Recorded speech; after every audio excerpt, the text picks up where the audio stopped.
में कुछ एक ऐसी घटनाएं समाचार पत्रों में, क्योंकि पहले तो हम पढ़ते थे कोई भी कथा एक वैसे सुन लिया, फलाना मर गया, एक्सीडेंट हो गया, लेकिन फिर कलेजे में रखी जाती थी ये बातें जो हम सुना करते थे। एक रोहतक के अंदर एक बैंक मैनेजर था, स्टेट बैंक ऑफ इंडिया का। उसने बैंक लोन लेकर के कुछ अपना संपत्ति जोड़ करके 3.5 लाख रुपए की कोठी बनाई। और सन 1983 की बात है। उस समय की 3.5 लाख आज 35 लाख होंगे, ज़्यादा कह दूं तो वो भी कम रहे। और बहुत अच्छा उस सेक्टर के अंदर देखने योग्य थी कि वो कोठी बनी है तो वो बनी है।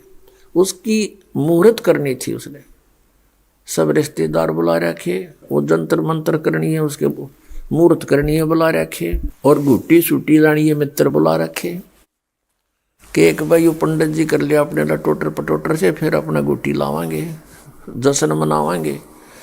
अब उस समय उसने कुछ वस्तु लानी पड़ेगी बाजार से। सुबह सुबह मुहूर्त से 1 घंटा पहले स्कूटर उठाकर, 2 व्हीलर स्कूटर, और लेने गया था सामान। मेडिकल मोड़ के पास एक 2 व्हीलर से 2 व्हीलर टकरा गए, स्कूटर से स्कूटर, और वहीं गिर गया।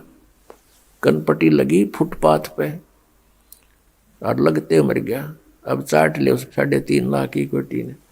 अब कुत्ता बनकर सैर सपट्टे करेगा वहीं पर, और उसने कोई घुसन ना दे उसमें। तो इस तरह की जो घटनाएं घटी वो इस दास के हृदय में दरी गई। फिर धीरे धीरे परमात्मा की दया हुई, परमेश्वर ने आशीर्वाद दिया, गुरुदेव ने उपदेश दिया, वो नाम देने का आदेश दे दिया, दीक्षा देने का। दास ये सर्विस करता था। सर्विस के दौरान ही सैटरडे संडे को सत्संग करने लगा। 2 वर्ष सन 1994 में इस दास को नामदान करने का आदेश हुआ। फिर देखा वर्कलोड बहुत हो गया, रजादाता की बहुत भक्त होने लगे, सत्संग बहुत बढ़ गए। दास सर्विस करता था, junior engineer civil, Haryana state की। नौकरी त्याग दी। एक ही काम हो सके था, या तो परमात्मा का आदेश पालन हो सकता है, या फिर वो दूसरी नौकरी हो सकती थी। तो उसमें नौकरी त्यागने से पहले मन में बहुत विकल्प संकल्प उठे। बच्चों का क्या होगा, कहीं भूखे ना मर जाएं। फिर परमात्मा प्रेरणा देता कि यदि कल तेरी मृत्यु हो जाती है, तू क्या ठेकेदारी लिए बैठा है, इनका पालन परमात्मा ही करेगा। इस तरह की बहुत सी उतार चढ़ाव के बाद फिर परमात्मा ने दया बख्शी, या सेवा दे दी, मजदूरी दे दी इस दास को, उसके बच्चों को जगाने की, उन धनियों को जगाने की। दास को एक कुत्ते की ड्यूटी मिली, भौंकने की। आप सभी धनी हो, आप पिछले पुण्यकर्मी प्राणी हो, आपको जगाना इसलिए आवश्यक है कि आपके चोरी हो रही है, आपकी अनमोल जीवन नाश हो रहा है। जो जाग जाता है कुत्ते के भौंकने से आवाज़ सुनकर, वो अपना धन बचा लेता है। और जो उस समय भी गफलत कर जाता है, सोता रहता है, तो सुबह वो देखता है तो उसका बहुत लॉस हो चुका होता है। तो पुण्यात्माओं, ये वो शुभ दिन है, ये शुभ अवसर है जिसके उपलक्ष्य में ये 5 दिवसीय समागम किया गया। फागुन की अमावस्या 17 फरवरी 1988 को इस दास को उपदेश मिला। इस दास का आध्यात्मिक जन्म हुआ। उस दिन के बाद एक नए जीवन की शुरुआत हुई। आत्मा में न्यारी उमंग हुई। दिन रात भक्ति, मालिक की वाणी, सतगुरु का संग करने लगा। सन 1994 में दास ने कभी ये सोचा नहीं था स्वप्न में कि मुझे कोई ऐसा जिम्मेवारी की पोस्ट मिलेगी दास को ये नौकरी मिलेगी या मजदूरी मिलेगी। कभी भी नहीं सोचा था। दास क्या करता था, अपने आसपास के संबंधी मित्रों को, वैसे जो भी संपर्क में आता था, परमात्मा का ज्ञान सुनाता था, उनको तैयार करके अपने गुरुदेव से उपदेश दिलाता था। सन 1994 के अंदर गुरुदेव ने, मैं कुछ भक्तों को नाम दिलाने लेकर गया था। ऐसे बैठे थे बरंडे में, सामने सैकड़ों भक्त विद्वान थे। उस समय मेरे पूज्य गुरुदेव जी की आयु लगभग 105-6 वर्ष की हो चुकी थी और इतना सुंदर चेहरा था, लाल शरीर था। 104 वर्ष की आयु में उनका चेहरा देखने योग्य था, वृद्ध अवश्य हो गई थी। और एकदम कहा कि रामपाल इधर आ। मैं बहुत पीछे बैठा था। दास की हिम्मत नहीं होती थी उनके सामने, क्यों, डर लगता था कि सतगुरु के दरबार में मेरी थर थर कांपे दे और ना जाने किसी बात पर मारा टूट न जावे दे, कोई ऐसी गतिविधि ना हो जाए जिससे गुरु जी क्षुब्ध हो जाए। इसलिए दास बहुत डर कर रहता था। नाम देने वाले आगे बैठे थे, दास बहुत पीछे बैठा था। और भी बहुत से नाम लेने वाले, दीक्षा लेने वाले आए हुए थे और दास भी 5-7 को लेकर गया था, वो भी उन्हीं में विराजमान थे।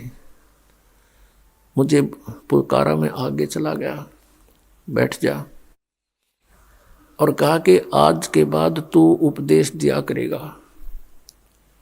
और वहाँ उपस्थित सैकड़ों तो उपदेश लेने वाले थे और भी बहुत उनके पुराने शिष्य भी थे। सबसे बोल दिया कि आज के बाद मैं किसी का गुरु नहीं, और ये सब के गुरु हैं, इनसे दीक्षा लो। मैं एकदम घबरा गया, कति पसीने आ गए दास के, और वो तो अंतर्यामी थे। मैं इस चीज से डर गया कि इतने जिम्मेवारी की चीज कदे दादा ने करी ना, परदादों ने करी नहीं, कि तो देखा नहीं, अनुभव नहीं ऐसा। वो तो अंतर्यामी थे, समझ गए कि चिंता ना करना, तेरे साथ रहूंगा, तेरे साथ मेरा आशीर्वाद सदा बना रहेगा। और फिर कहा कि विश्व में तेरे समान संत नहीं होगा। ये सब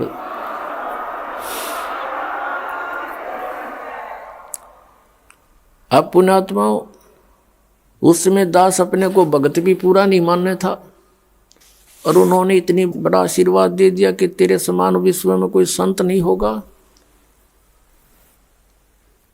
तो कहते हैं गुरु मेहर करे तो काग से हंस बना दे। उन्होंने अपनी मेहर से इस दास को, कव्वे को हंस बनाया, अपने ही आशीर्वाद से संत बनाया। उस समय हमारी बाल बुद्धि थी, ये बात समझ में नहीं आई कि मेरे जैसा एक तुच्छ प्राणी और विश्व में मेरे समान कोई संत ना होगा।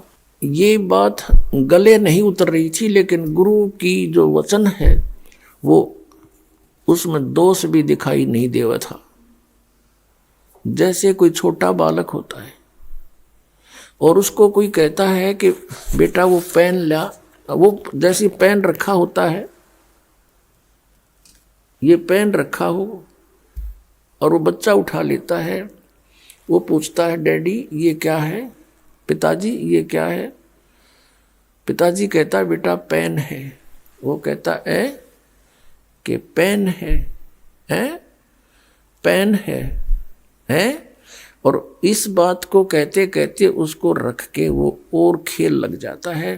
कहने का भाव ये है कि उसको न तो ये अविश्वास है कि पिताजी जो कह रहा है वो गलत होगा, लेकिन उसकी बुद्धि इतनी बाल है कि इसको समझ नहीं पा रही ये पेन है। वो ऐसे उसको छोड़कर चला जाता है। तो इस दास की अब वो स्थिति थी। उन्होंने कहा कि तेरे बराबर विश्व में कोई संत नहीं होगा। तो उस समय दास स्थिति में था, और वो जो कह रहे थे तो पेन था ही। तो अब इस बात का कुछ एहसास हो रहा है, क्योंकि अन्य संतों ऋषियों के जो अनुभव देखे दास ने, इनके पास तक खख भी कोई नहीं अध्यात्म ज्ञान का। तो हम इस योग्य नहीं थे, गुरु जी के आशीर्वाद से हो गए, ज्ञान हो गया, बुद्धि खुली, और इन महर्षियों के अंदर इनके झांक के देखा, इनके खुले वो बोरे जिन पर ISI मार्क ला रखा, गोबर पर रखा था इन्हें सब ने। किसी के पास बॉक्स मार्क नहीं, सबकी दुर्गति हुई। पिछले इतिहास बतावें, हमारे ग्रंथ कहते हैं कुछ, ये हमें बता रहे थे उसके विपरीत। तो ये संत नहीं थे। आज आपके समक्ष है क्योंकि बुद्धिमान समाज है। तो पुण्यात्माओं, जिस दिन आपका आध्यात्मिक जन्म होता है वो आपका वास्तविक जन्म है इस पृथ्वी मंडल पर। शरीर के जन्म तो असंख्य हो लिए, जन्म तो वो भी है क्योंकि शरीर स्टार्ट हुआ, और अब आत्मा का जन्म समझो, आध्यात्मिक जन्म उसका उस दिन है जिस दिन सतगुरु मिल गए। जा दिन सतगुरु भेंटिया सो दिन लेखे जाने, बाकी समय व्यर्थ गया बिना गुरु के ज्ञान। कि यही समय हमारा उस दिन से लेखे लगा जीवन जिस दिन से पूर्ण संत मिले। नकली गुरुओं से उपदेश लिया हुआ व्यर्थ है।